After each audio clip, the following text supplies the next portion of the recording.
Саламатсыздар, урматтуу телекөрүүчүлөр жана радио угармандар. Бир республикалык штабтын пресс борборунда брифинг баштап жатабыз. Өзгөчө муктаждыктары бар адамдарды COVID-19 кантип коргоо керек? Алар эмдөөдөн өтүшү керекпи? Бул суроого Кыргыз Республикасынын Саламаттык сактоо жана социалдык өнүктүрүү министрлигинин штаттан тышкары башкы неврологу, улуттук госпиталдын №3 неврология бөлүмүнүн бөлүм башчысы Тургунбаев Жамал жооп бермекчи. Здравствуйте, уважаемые телезрители и радиослушатели. Мы начинаем брифинг пресс-центра Республиканского центра. Как защитить людей с особыми потребностями от COVID-19? Делать ли вакцинацию? На этот вопрос ответит главный внештатный невропатолог Министерства здравоохранения и социального развития, заведующий отделением неврологии №3 Национального госпиталя Тургунбаев Джамал. Вам слово. Итак, как защитить людей с особыми потребностями от COVID-19? У вакцины от коронавируса действительно есть противопоказания, как и любой другой вакцины, и вообще, как любой медицинского препарата. Какие это противопоказания? Противопоказания, это в первую очередь, это беременности или период грудного вскармливания, возраст до 18 лет и повышенная чувствительность к компонентам вакцинального препарата и тяжелые аллергические реакции в анамнезе в прошлом, такие как анафилактический шок и отек Квинке. Перед вакцинацией врач или фельдшер, который находится в приемном пункте, должен осматривать всех пациентов. Он спросит, есть ли у вас хронические заболевания, измеряет температуру, артериальное давление, пульс и другие параметры и решает вопрос, допустить к вакцине или нет. При хронических заболеваниях и в их обострениях большинство случаев можно сделать прививку спустя 2-4 недели спустя после выздоровления или окончания курса лечения. Второй компонент вводит не только, если после первой вакцины возникнет тяжелые поствакцинальные осложнения, такие как анафилактический шок, судороги, повышение температуры выше 40 градусов. В инструкции от коронавируса, вакцины от коронавируса имеется ряд заболеваний, которые следует применять с осторожностью. Это такие заболевания, как хронические заболевания печени, почек, заболевания щитовидной железы, заболевания сахарным диабетом, период декомпенсации, тяжелые заболевания кроветворных органов, при коронарном синдроме, осложненные там перикардитом, эндокардитом, миокардитах и ряд при неврологических заболеваниях, при эпилепсии и других заболеваниях центральной нервной системы. Все перечисленные те заболевания, они не абсолютные, а относительные противопоказания.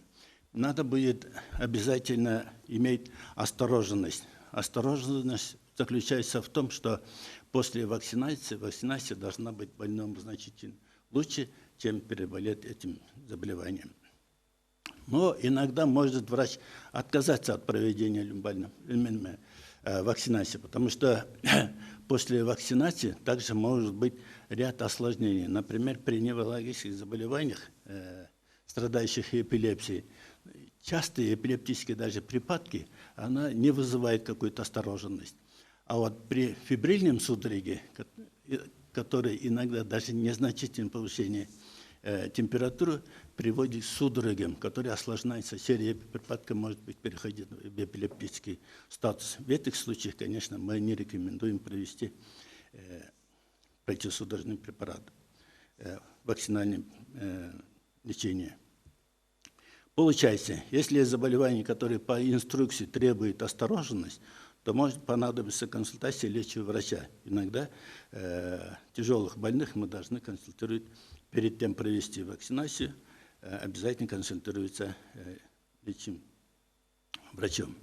А вот требовать, тратить деньги, сделать перед вакцинацией различные анализы на скрытие воспаления или на что-то еще, тем более без назначения рекомендаций врача, не следует проводить, потому что плохое самочувствие она видна и даже без лабораторных дополнительных исследований. Люди с хроническим заболеванием, например, в легких, сахарном диабете, сердечно-сосудистой болезни, ряд других состояний, тяжелее всего переносят коронавирусную инфекцию. В этих больных, конечно, вакцинацию надо будет очень осторожности.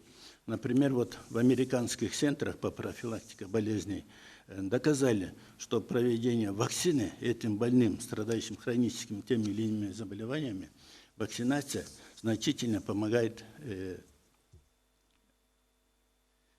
в случае заболевания от коронавирусами.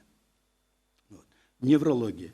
Неврология делает прививку от коронавируса нельзя пациентам с тяжелыми формами эпилепсии, фибрильными судорогами, острыми воспалительными заболеваниями центральной нервной системы, например, менингиты, энцефалиты, миелиты, при острых нарушениях мозгового кровообращения, ишемические, геморрагические инсульты или субарахноидальное кровоизлияние, при хронических неврологических заболеваниях, сопутствующих патологии печени, почек, щитовидной железы, сахарном диабете и острым коронарном синдроме также рекомендуется провести с осторожностью. Категорически нельзя делать вторую прививку тем пациентам, у которых на введение первого препарата появилась гиперчувствительность или появились такие реакции, осложнения таких реакций, как анафилактический шок, отек квинки, повышение температуры до выше 40 градусов, то в этих случаях, конечно, следует не провести второй компонент вакцины. Противопоказанием к вакцинации также является первичный иммунодефицит. К счастью, он встречается очень редко. Это касается первичного иммунодефицита. А вот вторичным иммунодефицитом, например, как ВИЧ-инфицированные пациенты или пациенты, страдающие СПИДом, они могут получать вакцину своевременно.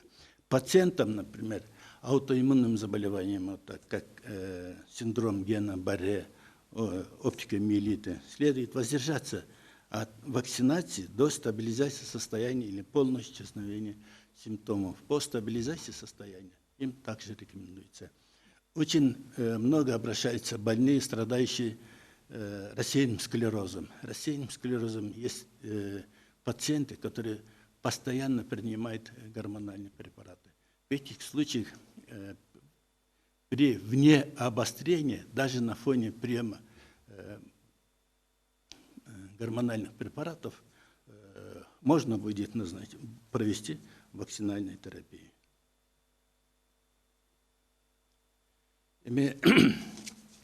Кыргызча вариантында да мен кайталанып кетейин.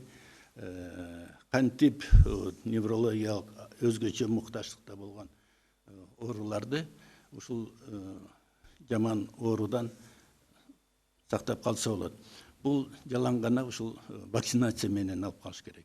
Вакцинация деген азыркы күндө бул вакцинациянын да өзүнүн баягы көрсөтмөсү бар, жана каршы көрсөтмөлөрү да бар. Бул төмөнкү ооруларга мен кайрылып кетейин. Ушул учурда вакцинация жасаганга болбойт. Бул кайсыл учур? Бул деген боюнунда бар айымдарга, жана бала эмизип аткан балдарга, жашы 18-ге жете элек жаштарга жасаган болбойт. Анан кийин өзгөчө жанагы вакцинанын компоненттерине реакция берген жарандарга болбойт. Жана турмушунда анафилактический жана реакция, анафилактический шок, отек квинке болгон адамдарга, жарандарга вакцинация жасаганга болбойт. Бирок бардык учурда эле вакцинация жасаганга болбойт дегенде болбойт, анткени дегенде бунун атайын өзүнүн көргөзмөлөрү бар. Биз вакцинация жасаган пунктта ал жерде врач же болбосо фельдшер отурат. Алардын негизги милдети болуп туруп, мына ушул келген жарандардын барысын ооруларын такташат, андан тышкары дагы давлениясын текшеришет, пульсун карашат, температурасын көрүшөт.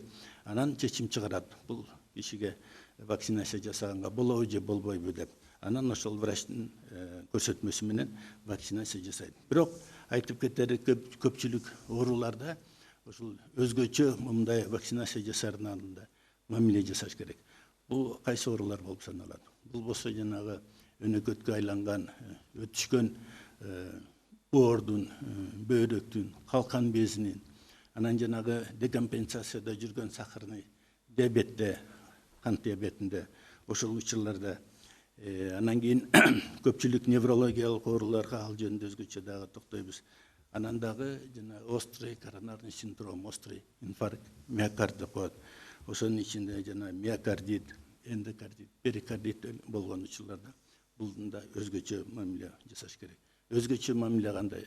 Бул өтө этияттык болуш керек. Бунун жасардын астында ушул период, ушул обострениеде сөзсүз түрдө сактаныш керек. Ал учурда эмес, качан бул оору калыбына келип, анан кийин 2-4 жума өткөндөн кийин анан кийин жасаса, бул ооруларга деле боло берет.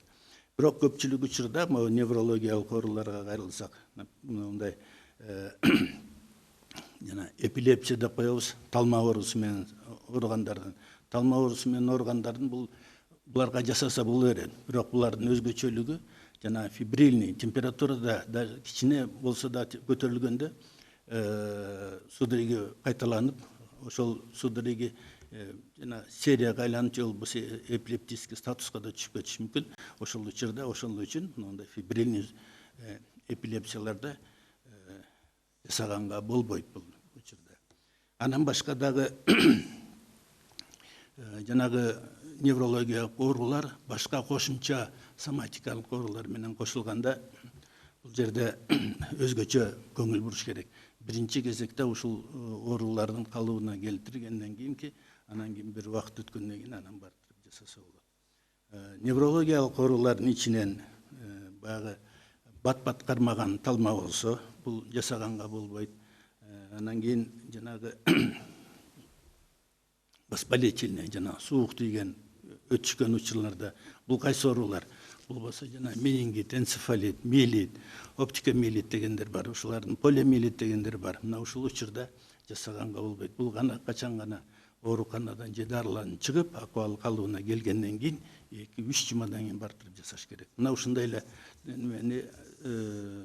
баягы кескин түрдө пайда болгон миянын кан айлануу системасынын бузулушунда да ошондой инсульт деп коебуз го, ишемиялык, геморрагиялык кровоизлияние болот. Мына ушул учурда дагы оорудун калыбына келишин күтүш керек болот. Анан башка дагы таптакыр жасаганга болбойт неврологиялык оорулардын жанагындай өтө өзгөчө сезимтал болгон учурлар болот. Мына ушул учурларда дагы жасаганга болбойт. Анан дагы адамда мындай иммундун системасынын төмөндөшү бар. Бул первичный деп коет, анан вторичный бир нерсенин негизинде же болбосо тубаса болот. Тубаса иммундун системасы системалык ооруларда да буну жасаганга болбойт. Ал эми баягы бир оорунун негизинде, мына жалпылап айтканда жанагы ВИЧ-инфицированный же болбосо СПИД менен ооруларга дагы вне обострения бул вакцинацияны жасаса болот. Анан дагы башкача аутоиммунный неврологический оорулар бар. Бул жерде оптикомиелит деген бар, генобария дегендер да. Бул учурда дагы сөзсүз түрдө өзгөчө мамиле жасаш керек. Булардын баарысын качан жанагындай оорунун күчөгөн учурунда эмес, калыбына келгенден кийинки убакыттан кийин анан кийин барып жасаш керек. Акыркы учурда көбүрөөк кайрылышат жанагы биздеги оптикомиелит, анан рассеянный склероз деген оорулар менен ооругандардын баарысы кайрылышат. Бул учурда дагы көпчүлүк билебиз, бул көпчүлүк оорулар ар дайым ушундай гормоналдык лечение алат. Булар вне обострения, эгерде күчөтүлбөгөн акыбал болсо, бул учурда дагы вакцинацияны алгандан коркпош керек. Аны алса болот.